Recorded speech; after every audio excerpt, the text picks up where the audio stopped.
yàlla dénk réew yi son excellence Macky Sall ajjuma bi weesu la ma woo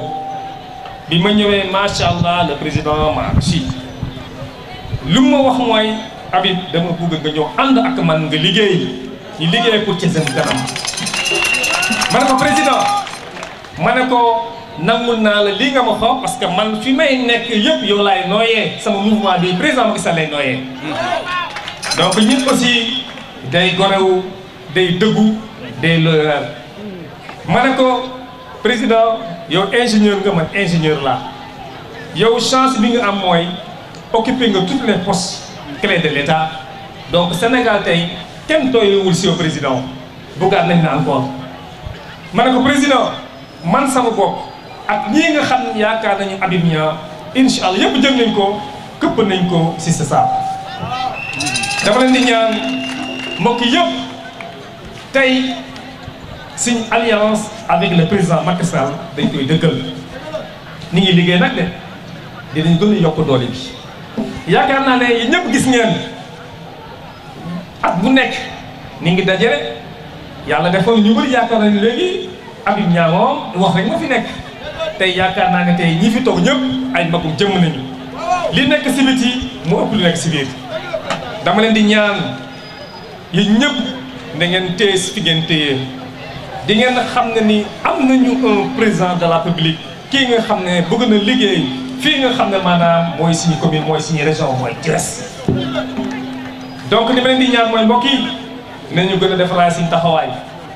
et puis si loolu maa ngi féliciter son excellence le président Idriss Seck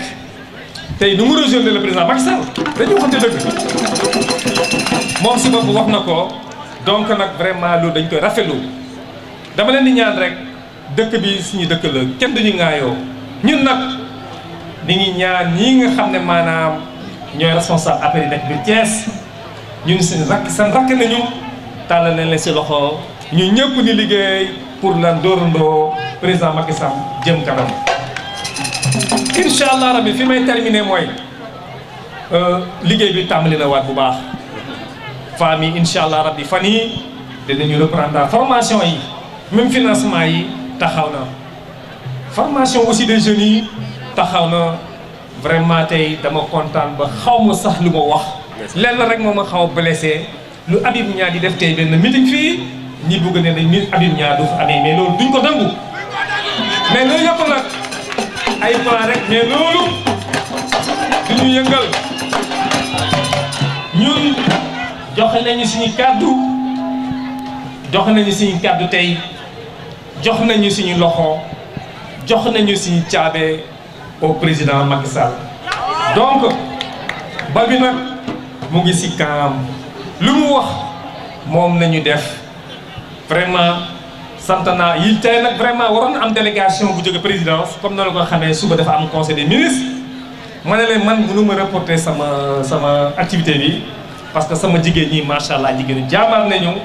dama bëggoon profiter occasion jàppale leen lu mu ndaw ndaw si ay produits scolaires loolu moo tax tey moom mainteni bés bi de remercier ñii nga xam ne toute la coalition di Benno Bokk Yaakaar surtout kii nga xam ne maanaam mooy responsable bi di nuyu ñëpp tous les responsables politiques qui sont à Thiès ce matin rek kii nga xam ne maanaam mooy sama frère mooy sama xarit docteur Ndiaye ministre monsieur le ministre woo na ma ne ma Habib de sa bés sama bés la daf fekkoon suba am conseil am problème taala si li si boppam monsieur le maire maa ngi koy remercier bu baax a baax parce que bi mu sànq laa ko woo ay 15 heures mu ne man de bu dul woon ma tukki naa ñëw mais yóbbuwaale naa sama représentation de cabinet bu fii boo demee yéen ñëpp ngeen nuyul ma ñii nga xam ne ñoo fi nekk maa ngi aussi tamit nuyu de passage le coordinateur le président Abdou Mbow yónni na fi benn forte délégation ñëpp maa leen di nuyu wax di leen gërëm boo leen demee aussi ngeen wax ak président Habib Niang ñu ngi seen ginnaaw lenn rek moo ñu ñor son excellence le président Macky Sall maa ngi sant bu baax di leen gërëm guddi na nag maa ngi jégalu bu baax parce que tey ñu bëri ni ngi dëkk fu sori et puis tamit di remercier aussi délégation bi xam ne tamit mu ngi jóge fan mu ngi jóge ba Touba semaine passée rek ñu ngi meeting Touba maa ngi remercier tamit délégation xam ne dañ jóge na Dakar ñëpp maa leen di nuyu di leen baax di leen gërëm wasalaam jërë ngeen jëf merci. chers frères et sœurs militants, sympathisants et amis de la presse et représentants des ministres, représentants du maire. Je suis très heureux encore une fois de vous retrouver sur les chantiers du social, de la solidarité et du partage et de la citoyenneté agissante. En effet, nous sommes présents ici pour contribuer à l'effort de soutien des parents, surtout des mères, pour la bonne prise en charge scolaire des enfants. Cette contribution s'estime à plusieurs milliers de cahiers et de fournitures scolaires octroyées aux femmes de l'APR. J'y reviendrai amplement au cours de mon discours. Je voudrais dire aux femmes qui vont recevoir ces kits scolaires pour le compte de leurs enfants d'encadrer davantage ceux-ci à persévérer dans l'apprentissage et la formation, car constituant de solides gages d'un avenir prometteur. Aux écoliers, je voudrais leur lancer un conseil fort et de ne jamais rendre vains les effets inexplorables de vos parents, encore moins briser tout cet espoir placé en vous. Oui,